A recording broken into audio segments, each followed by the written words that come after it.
Hey yo, what is groovy? What is good? It's your boy Papa Capes and we are back with another raid video. Today we're on the free-to-play account and I've got to be honest with you, I almost didn't upload any further videos on this account. To be blatantly honest, I haven't been sweating this account the way I anticipated I would. The whole aim with this free-to-play account was to absolutely dive into it every single day, sweat it almost as much as my main, right? But then I thought to myself, yo, honestly, how many people are out there who are able to sweat their free-to-play account as if it's a second job? How many people are out there who are able to treat this like a content creator? Or how many people are out there who have 6 to 9 hours a day to grind the absolute life out of their account? Not many people, right? So I thought maybe this is still relatable. Maybe a free-to-play journey that hasn't been sweated out can still land on ears and add value to some people because they also want to start a free-to-play account, but they've only got like an hour or 2 hours a day to play it. And that's when I realized there could still be reason to upload and to continue with this series. So on that note, I want to emphasize on the fact that 1, I haven't been sweating this account at all, nowhere near to what I would usually do on a brand new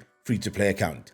2, that's perfectly fine. Life happens, these things happen, I'm still having fun playing on the account. And 3, just because I haven't been sweating the account doesn't nullify anything that I wanted to do with the account. That's the thing about Raid Shadow Legends in my opinion. Just because you missed out on like a week's playtime doesn't put you so far behind that you can't make a comeback, right? So let's just get started. This is just going to be like a little bit of an update on where my free-to-play account is at. We are currently on day 37. I actually just opened the account and we're on day 37. First things first, we're going to Arbiter missions. We finished part 1 of 4 and we slowly but surely working our way towards 2 of 4, right? What we're going to be doing in this video is I'm going to be showing you some honest progress that's not like super sweaty progress that anybody could achieve if they just had like an hour or 2 hours a day. And then my favorite thing that we're going to be doing today is to be flexing some legendaries that we have pulled on this account. Now, let me be blatantly clear. I've only ever pulled 1 legendary on my main account, which was April, which was in the last 2 weeks. I've pulled 3 legendaries on this account already. So I'm quite hyped up about that. It's going to be fire. And then I'm also going to set some goals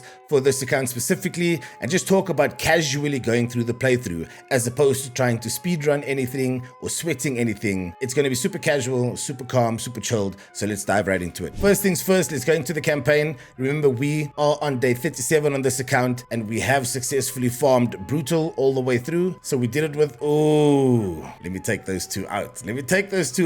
So we did do it with Tagore and Kale. I've started with Kale on every single account that I've ever had before. I just want to show you how he's built. There we go. He's got almost 18k HP, almost 1900 attack, almost 1400 defense. He's got 122 speed. His crit rate is honestly lacking at 44%, crit damage at 133%, and his accuracy is at 64. Trust me, I didn't sweat the reroll, didn't get the crit roll or the crit rate on the gloves, got crit damage instead, didn't get the speed on the boots, but we got attack percentage on the chest, right? But this is usually exactly how I always build my Kale. I put Divine Life on and then I put Life Steal sets on and we're chilling. And then how I built the Tagore, double speed set and Immortal. And his stats look as follows: 20k HP, almost 1400 attack, almost 1400 defense, 170 speed, so he's faster than my Kale, 29% crit, 58% crit damage, and 85% accuracy. Or 85 accuracy, not 85%. I'm gonna try and blur out my champion roster so that you can't see anything until I announce that. So yes, the important thing is we made it through the Brutal farm. It was a bit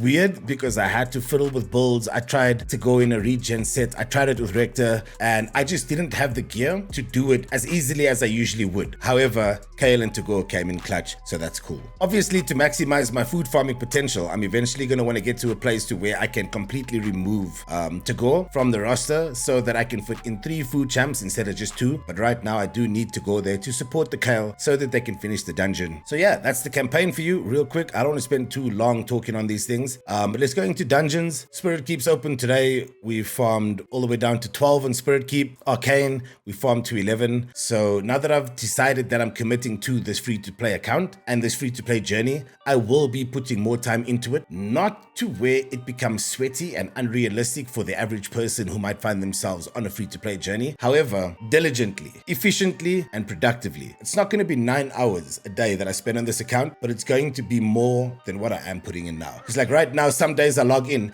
just to claim the daily reward and I do absolutely nothing else, which isn't playing the account. That's simply just keeping it alive, but barely. So we will be putting in a decent amount of time into this account. In maybe 7 days, 14 days, we'll come back and show you some mad progress. On Minotaur, we're up to stage 12, Ice Golem up to stage 10, Event Dungeon up to stage 10, and I literally, on a new account, if there's an event dungeon, I just try and go to where I need 5-star gear, or where you can start getting 5-star gear drops. That's just what I do, so that's why we stop at 10. Could possibly go further, but for right now, I don't find it necessary. Spider stage 9, it almost like just over 4 minutes to complete stage 9. Dragon, we're at stage 13. Fire Knight, we're on stage 7. Sand Devils, I don't think we farmed that. There's currently an event going, so I probably will farm this now. And then again, we haven't done Phantom Shogun at all. That wraps up where we're at in terms of dungeons. And then if we go into arena, wait, doesn't the season like reset? Oh, it's just reset. Okay, so arena is just reset. So we currently find ourselves in Silver 2 arena as it's just reset. Like literally, I think as soon as I logged into this account, it reset. Our arena team consists of Mikey,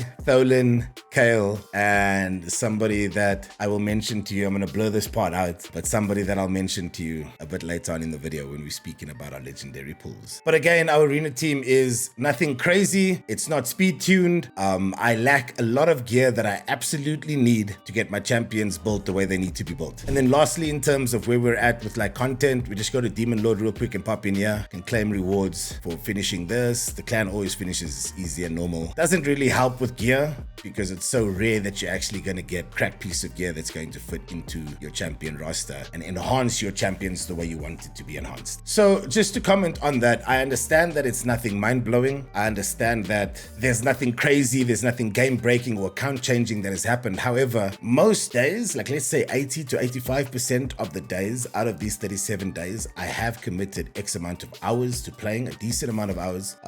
But not like, I don't think more than 2 hours a day on this account. And like I said, some days I would just log in so that I don't miss a daily login, especially with the Mikey champion chase that was happening as well. Or not the Mikey champion chase, but the Mikey daily reward logins. I ensured that I got all the Savage gear and the Perception gear from that to then unlock him. And I also got the 5-star Awakened for Mikey, because Mikey on my main has been quite an asset. Mikey has been quite an asset. So because I learned that from my main account, I'm definitely going to build Mikey on the free to play. So this is literally progress that you can expect like to be at after a month of gameplay without absolutely sweating the game. You're able to get to Brutal Brimstone, which is stage 12. You're able to finish that so that you can also get the Sacred Shard for finishing that and then be able to farm your food, which is cool. Another big thing I did on this account, I spent a lot of the gems on buying shards, ancient shards, which you should never do, but I just wanted to have fun, right? And I always say, whatever leads to having fun in raid, even if it's not the best thing for you to do to min-max your account, you should still dabble in it, man. Like, we play the game to have fun, you know what I'm saying? So yeah, the next thing I wanted to talk about is the champions that I was lucky enough to pull on this account. So keep in mind, I don't know if this is like super lucky or average, but I've been playing I just got Lordly Legionnaire on my main. So I'm on day 150 on my main account, and I've only ever pulled one legendary, which was April, which happened in the last 2 weeks. Let me know down in the comments below. When you started a new account, how many legendaries did you pull in like the first 30 days of your first month of gameplay? Is it crazy that I was able to pull 3, or is it just like an average stat? Please let me know down in the comments below. So the first legendary we pulled on this account was a fusion champion, Razin Scarhide.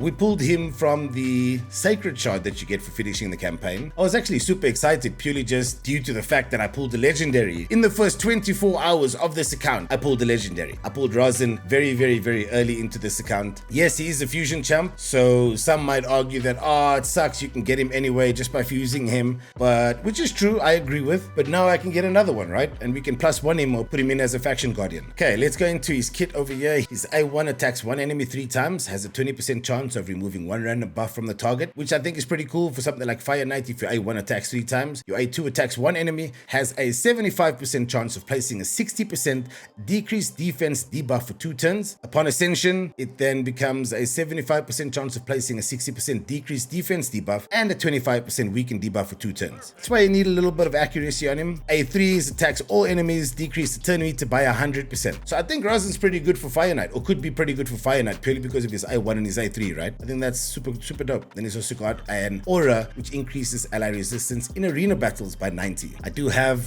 some masteries here, which I haven't done as yet. On to the next one. The second legendary we pulled on this account is a Void legendary, and I believe she's actually quite good. Lady Noel, and I went absolutely nuts because it's Void Affinity, right? So, which increases the rarity.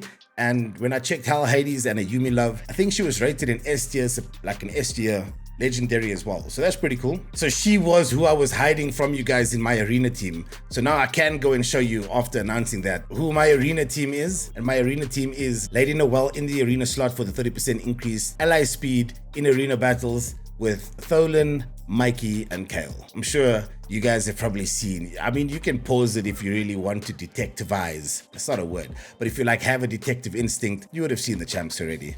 So yeah, we pulled Lady Noel. She's currently sitting in accuracy, speed, and chronophage. Again, just the gear that I've got at my disposal on the new account. Her kit brings attacks one enemy, has an 80% chance of placing a block buffs debuff for 2 turns, also decreases the target's turn meter by 20% if they are under a freeze debuff. These effects cannot be resisted if Sir Nicholas is on the same team. A2, target an ally. If the target ally is under a sheep debuff, remove it. If the target ally is not under a sheep debuff, removes all debuffs from them instead. So cleanse them. If the target ally is not under a sheep debuff, heals them by 50% of this champion's max HP, also heals all allies equals to 50% of any surplus heals. If the target ally is Sir Nicholas, instantly activates his goodwill skill, then places a 30% increased speed buff on all allies for 2 turns. A3 revives all dead allies with 50% HP and 50% turn meter. Then has a 75% chance of placing a freeze debuff on all enemies for 1 turn, will place the freeze even if there are no dead allies. This debuff cannot be resisted or blocked if Sir Nicholas is on the same team. So she works in synergy with Sir Nicholas. And then obviously her aura increases ally speed in arena battles by 30%, which is faster than Wukong, which is faster than him. He's got 28. It's faster than Artur, who I think's got 25. So just off the top of my head, that's pretty cool. And then 2 days ago, we opened yet another legendary, Awella, and another support Lego, so that's pretty cool. And her kit brings attacks one enemy, has an 80% chance of placing a 30% decreased speed debuff for 2 turns. This debuff cannot be resisted if Alton of the Shell is on the same team. Wait, she's another like duo, similar to Lady Noel with Sir Nicholas. Awella's also got like a duo with Alton of the Shell. That's pretty cool. Don't know who Sir Nicholas is, don't know who Alton of the Shell is. Her A2 heals all allies by 30% of their max HP, increases the duration of all ally buffs by 1 turn. And then her A3 fills the turn meter of all allies by 30%, also places 50% increased resistance buff on all allies for 2 turns. Then she's got a passive that comes whenever an ally loses 15% or more of their max HP from a single hit, places a 15% continuous heal buff on that ally for 1 turn, places a 15% continuous heal buff for 2 turns on that ally, and then instantly activates it if Alton of the Shell is on the same team. Can occur only once to an ally per turn. And then yeah, she's also got an aura which increases ally resistance in dungeons by 75. That's pretty cool in my opinion. Like just directly comparing it to my main account, we have only ever pulled 1 Lego, which was April, which was in the last 2 weeks after playing for 150 days, to pulling 3 Legos, Razin being in the first 24 hours from a sacred shard, Lady Noel pulling her from a void shard, and then Awella pulling her from an ancient shard within the first 36 days, 37 days of my account, 36. Because today was 37. I think that's crazy. I could be absolutely bonkers right now. So again, please let me know down in the comments below if that is mad lucky, average lucky, or completely irrelevant. And then also, some advice that I also want to ask for because I don't know much about these champions. Obviously, on most of my accounts, Rector's there. Would I still use Rector, Demon Lord, Clan Boss? Or would I try and replace Rector with like a Lady Noel or an Awella? Obviously, I will be doing my due diligence in like studying their kits and checking what gear I've got and how to manipulate them for them to provide the best value to my teams. But I just want your opinions as well, because you know the vibes. I like learning with you guys. How would you use these champions? Would you put Ryzen into my arena team, knowing my current roster? Would you take her out of my arena team? Would you use them both? to support in Demon Lord? Would you still use Rector? Does Rector still have space with her like continuous heals and a perfect veil in a clan boss team, in a Demon Lord team, with doubles legendary support? And I mean, she's in S tier. I think she's in A tier, whereas Rector's in S tier epic. I don't know. I almost feel like slightly overwhelmed with how to build certain teams now, which, like I said, I will do my due diligence. I'm not lazy at all, and I enjoy building teams and finding synergies that work. But I'm curious and genuinely interested in your guys and your opinions on how you would create a team out of the champion roster currently at our disposal. Just to touch on some other champions that I also managed to get on this account. Obviously, Bellower with the welcome gift that you get on a new account. We have Lady Annabelle as well, who we opened from an Ancient Shard. We've got Quaggan the Crowned. We were lucky enough as well to pull a High Katun from an Ancient Shard. So would you guys simply just use her in the Faction Guardians to like empower the rest of Barbarian Epics? Or would you +1 her? Would you empower her? Please let me know once again down in the comments below. I'm leaning towards empowering her so that we get that +1 to get those extra stats. But what do you guys think will be the best? And then Skiramus, we've also gotten Wazgar. He's a login. The Hungerer. Some of these chaps look so cool, man. I don't know how to pronounce that. The Hungerer. We didn't pull like a cold heart or anything in terms of res or void res. So I think those are all the champions worth mentioning currently. Once we get to a place to where like from now, it'll be probably 2 weeks, maybe 1 week, but probably 2 weeks until I upload an update on what's been happening on this account and show some proper progress now that I've decided to commit. But I'd also like to concrete the fact that I won't be sweating this account. It's not going to be a 9-hour-a-day commitment from my side, because I want to keep it as relatable to players who have a full-time job, who are mothers, who are fathers, who have commitments that only give them maybe 1 to 2 hours of screen time to play Raid. Do you know what I mean? And to me, that's very realistic and more relatable. So I'm going to continue on this journey, putting in a bit more effort than I have, because I feel like I have neglected the account. However, moving forward, at least 90 minutes a day we'll be putting to this account so that it's not pushing sweat. In my opinion, at least, I don't think 90 minutes is sweating it. It's not sweating, and it's going to stay casual, relatable, and enjoyable for myself. So I think something important to mention that topic segues into is that you can still make progress. You can still get hype champions. You can still pull Legos, even if you're not no-lifing the game. Raid Shadow Legends doesn't necessarily demand you to no-life it to get a return. Like, I mean, pulling those legendaries, especially with the experience that I have on my main, has almost refreshed my entire perspective. And that's crazy because I'm still like a newer player, right? I've got 150 days in my main, where some people have been playing for what, 6 years, 7 years? In the scope of the player base of Raid, I feel that I'm a newer player. I'm not going to say new anymore, but I'm a newer player to the game. And on this account, it's been refreshing to just pull those Legos and enjoy it. And I think what's extremely important about this series is that your average player who has an average amount of time to commit to it can actually watch this series and be like, yo, that's probably where I'd be too. I think this series will target that demographic, and therefore, like I said, it'll be the last time I say it, I'm committing. I want to discuss my goals for this account, or my next goals for this account. As you can see, I do not yet have a 6-star on this account. Usually, it's a no-brainer for me to 6-star my starter champion first. On every single account I've ever played on before, I've always, ever 6-starred my starter champ. Do you guys agree with this? Yes or no? If yes, I'm in agreement with you.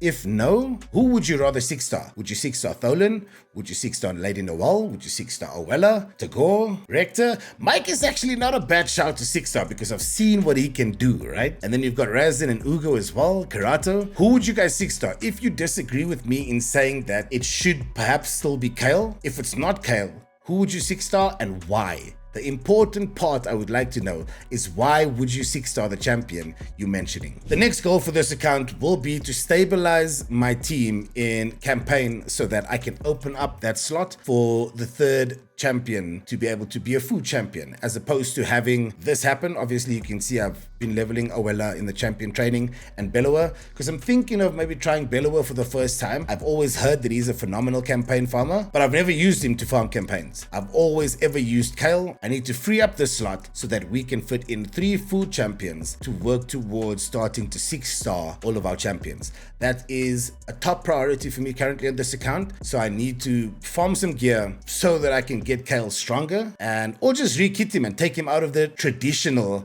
gear that I put him in. Because like I said, I always put my Kale in Divine Life and Lifesteal. Maybe it's time to change that and just focus on getting the speed, getting the crit rate needed to get him to actually be able to do this solo, 12-3 solo, so that I can fit in 3 additional food champs. Then obviously going to be spending a lot more time in Minotaur so that I can have masteries on all of the champs. Let's go and check out the masteries on the champions so far. I'm pretty sure I've finished masteries on Kale, at least for 5 stars, so we can only finish it properly at 6 stars, but that's 800 gems. And then Tholen as well, I would have put 800 into him as well. So yeah, man, masteries, boom, all complete on him. We'll get to the last one when we 6-star him. Kale, same thing. So that's 1600 gems over there. So we didn't waste all of our gems on shards, right? But I would love to get Mikey's masteries up to par, Rector's masteries, Tagor's masteries, and then obviously not a single mastery into Noel or Owella as yet. Karato, we've got up 1 tier 2 mastery in there, and Razin, nothing as yet. Ugo, just 1 tier 1. So we've got a lot of work to do in Minotaur,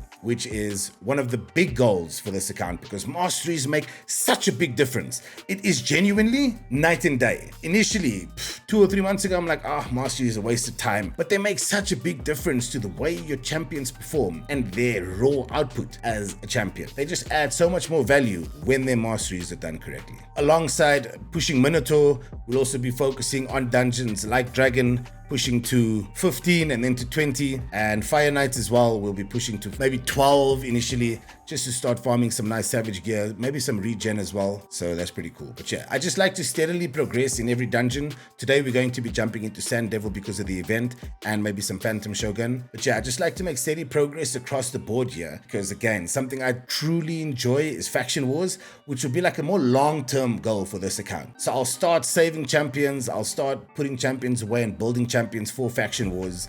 Today we've got Dwarf Crypt open and Skinwalker Crypt open, and in Dwarf we've only got 6 stars, and in Skinwalker we've got 0. If we look at faction wars, I've done 2 stars in Shadowkin, which is because of Karato, 6 stars in Dwarf, 3 stars in Bannerlord, 6 stars in Dark Elf, and that's it. So I've done absolutely nothing in terms of faction wars, which is quite pathetic on my side. I apologize. But this is one of my favorite parts of the game, as I've mentioned in a previous video on my main account. So I will be taking note of all of the different champions that I've got access to on this account that I don't have on my main, just to kind of check what they offer, how they play, and what they bring to faction wars. So I'm pretty excited about that. So let's wrap it up there, right? That is day 36, 37 of my free-to-play account's journey, and I don't want this to be too long, but I think that it's steady progress. It's nothing outrageous, nothing to brag about, but something that's exciting, and I'm looking forward to where we can go with this free-to-play account moving forward. Hey, got another ancient shard. Surely we open that, right? Now, no, you shouldn't open that, because every single shard has the perfect time to open. If you're trying to sweat the account, we are not trying to sweat the account. But in saying that, you also want to get the most value for what you're doing. So even though you're not sweating, you want to get the most value back as a return for the time invested. So you want to keep your shards for 2 times events and everything. But for the video, let's see if there's like this. Can I call myself a content creator for Raid? Let's see if there's content creator luck, yo. Do we get another Lego? Boom! Imagine. Hey, it's an epic. Who did we pull? Missionary.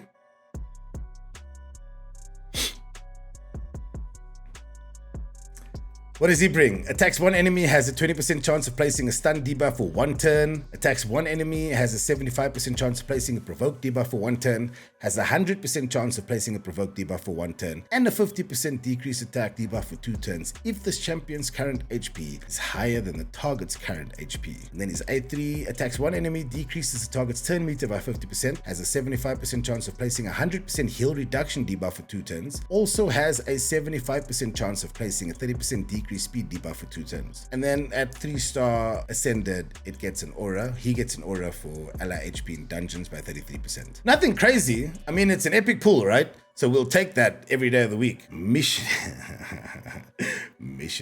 welcome to the team. And Sacred Order. So yeah, I guess like we said, faction wars, that's pretty cool. I'm happy with an epic right there. I really think we extremely lucky on this account, man. It's crazy. So if you've got a free-to-play account, drop in the comments where your free-to-play account is right now.